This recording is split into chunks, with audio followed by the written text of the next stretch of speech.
Hey guys, it's Carly from All the Pretty Books, your place for all things Harry Potter, and I have a wonderfully special Bookmail unboxing.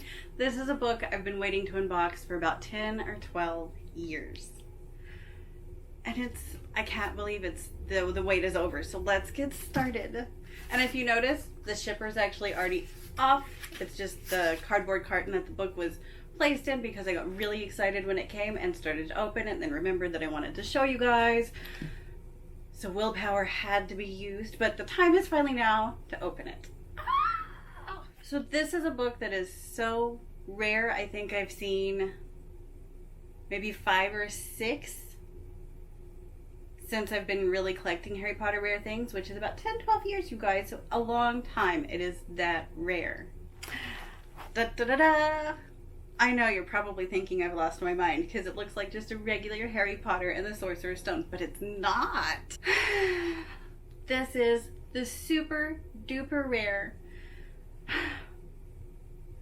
wonderfully beautiful Junior Library Guild Book Club edition of Harry Potter and the Sorcerer's Stone. I would have to say, if I had to guess how many maybe in the marketplace, maybe a few hundred, maybe 1,000 were made, but that feels really high for as few as I've seen. I would say it's probably closer to a few hundred, and I would say, given what little bit I know about the book, which isn't very much if I'm being honest, I would feel that it was probably the closest book club made alongside the first print trade. So really early in the publishing history of this book. And I know you're probably asking, Carly, it's a book club. You said book clubs weren't worth a lot of money, and typically I am right. Sorcerer's Stone book clubs like these 5 right here typically aren't worth much more than $10. Sometimes you'll see people selling them on eBay as like super duper rare first print trade, book club edition for like $50 to $500 to $1,000, and yes, sometimes they sell, but they're really not worth more than about $10. So, what makes the Junior Library Book Club so much neater than these and worth so much more than $10? So part of the reason why, actually a huge part of the reason why, the Junior Library Guild Book Club edition is worth so much money, I mean in fine condition you're looking at about $1,000 for this book, you guys, for a book club.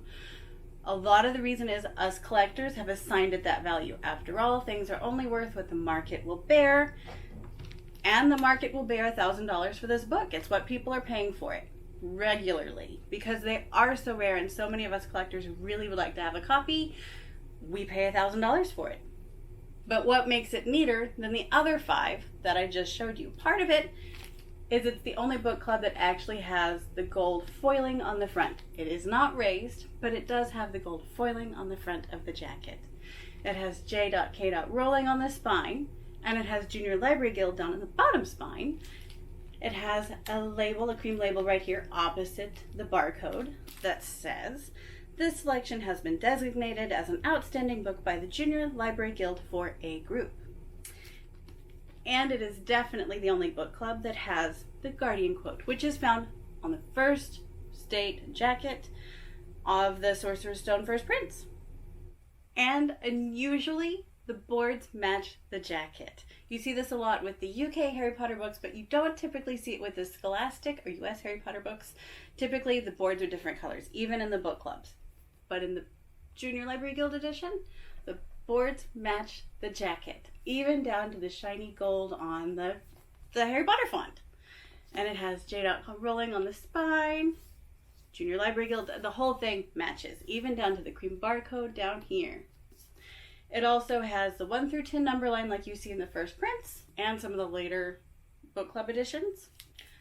The paper also seems to be a little bit nicer than the typical book club edition. I don't know about it, how it compares to the trade, because I'm not going to go walk around the room to get one, but it feels thicker and you can't see through it as easily like you can in the book clubs.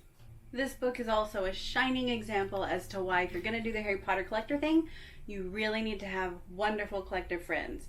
My friend Adam sent me the listing one evening and he said, if you can buy this, you need to do it. It's not going to be up long. And I was like, oh my goodness, you're right. So I'd actually just bought a signed Beetle the Bard off Adam, and it just arrived. I hadn't even opened the box, but I really wanted this book. So I wound up selling the unopened signed book to a wonderful other collector friend of mine. And an hour after that, I was able to purchase this book, and then an hour after that, it was on its way to me. And I was able to replace my former, much lesser condition copy of the Junior Library Guild Harry Potter and the Sorcerer's Stone. I'd had a copy. I bought a copy off another collector a few years ago. This was found actually at a Half Price Books up in Chicago, but there's no jacket. It is very well worn, and it will be up for sale if anyone just wants another placeholder copy until they can find themselves a beautiful, beautiful one. Blah.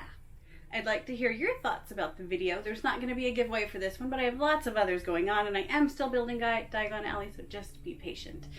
It takes a lot of time. There's only one of me. If you have any questions about collecting Harry Potter books, don't hesitate to ask, and I look forward to talking to you real soon. Make sure to send your Harry Potter friends my way. More subs equals more fun videos, and I've got some wonderful ideas once we get out from under this pandemic. And with that, I'm going to say thanks for watching, and very super happy collecting, and good night!